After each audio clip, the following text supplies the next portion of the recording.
Assalamualaikum warahmatullahi wabarakatuh.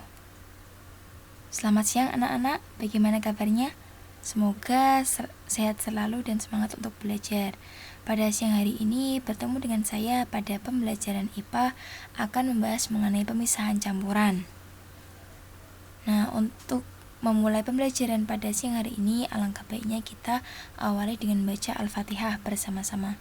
Al-Hadiniyah Al-Fatihah. Amin, terima kasih.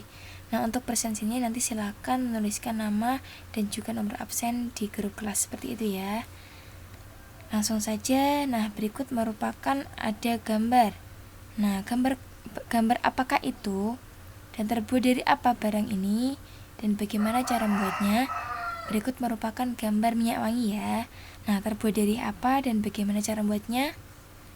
Pada hari ini kita akan belajar KD 3.3 dan 4.3 dengan tujuan pembelajaran melalui literasi dan video. Peserta didik dapat menjelaskan cara memisahkan campuran dengan baik.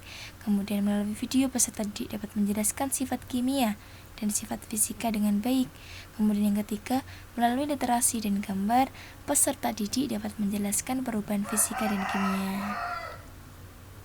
Isi PPT-nya itu ada cara memisahkan campuran, kemudian sifat dan perubahan zat, kohesi, adesi, dan kapilaritas, dan yang terakhir yaitu massa jenis.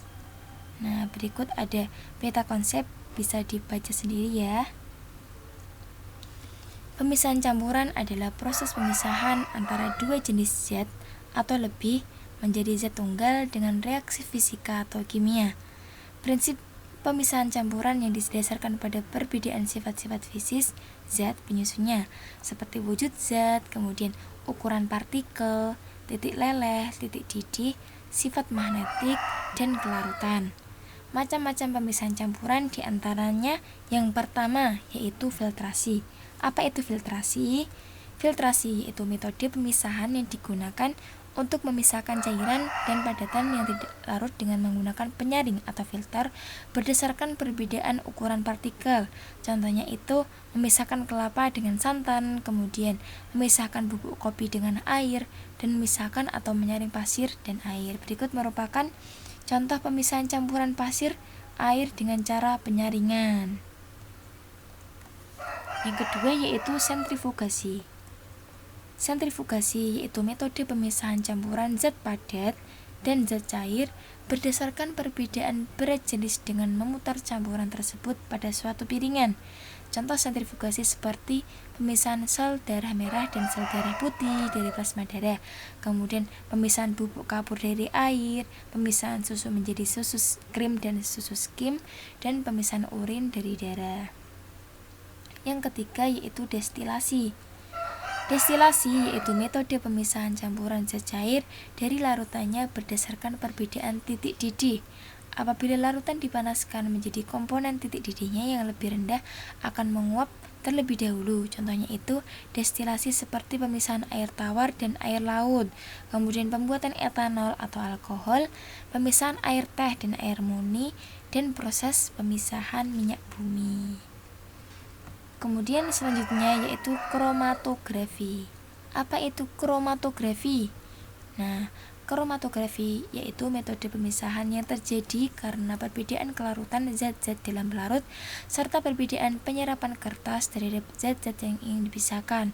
Suatu zat yang lebih dahulu larut dalam pelarut serta kurang penyerapan pada kertas akan bergerak lebih cepat. Contohnya itu uji bahan pewarna yang digunakan dalam makanan, kemudian uji tinta yang digunakan dalam pemalsuan dokumen, dan uji terhadap obat terlarang.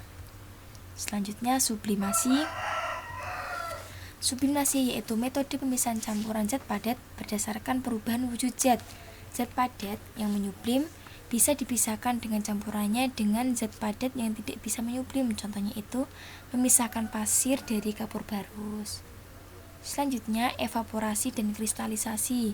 Nah, evaporasi adalah proses pemisahan zat padat dari larutannya dengan menguapkan larutannya, misalnya itu pemisahan garam dari air laut.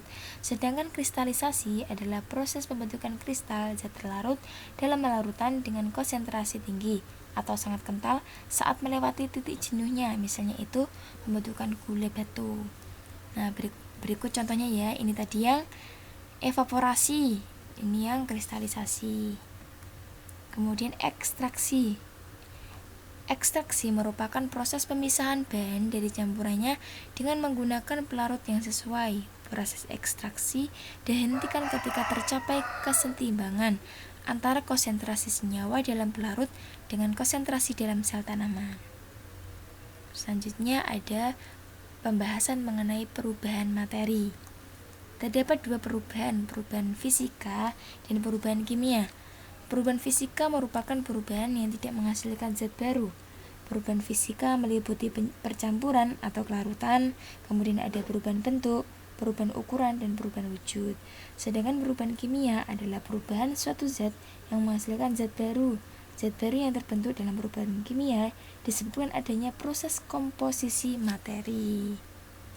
Kemudian ada kohesi, adhesi, dan kapilaritas.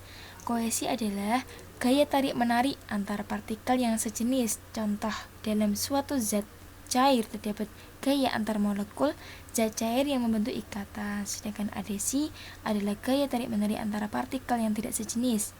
Contoh cat, contohnya itu cat dapat menempel pada kayu dan besi karena antar partikel cat dan kayu atau besi tersebut terjadi gaya tarik-menarik. Kemudian ada kapilaritas, yaitu peristiwa naiknya zat cair melalui lubang yang sempit atau pipa kapiler.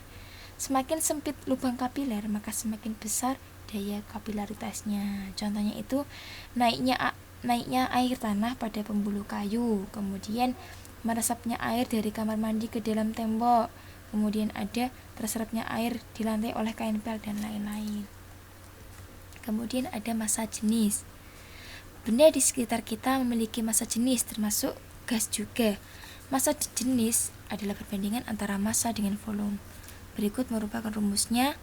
Untuk mencari massa jenis itu massa dibagi volume, untuk mencari volume itu massa dibagi massa jenis, dan untuk mencari massa itu rho atau massa jenis dikali volume.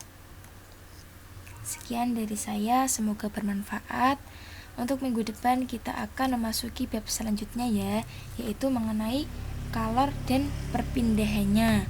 Nah, untuk penugasannya nanti akan saya kirimkan LKPD di grup. Selain itu juga silakan mencoba untuk mengerjakan uji kompetensi halaman 34. Sekian dari saya, semoga bermanfaat. Kurang lebihnya saya mohon maaf. Assalamualaikum warahmatullahi wabarakatuh.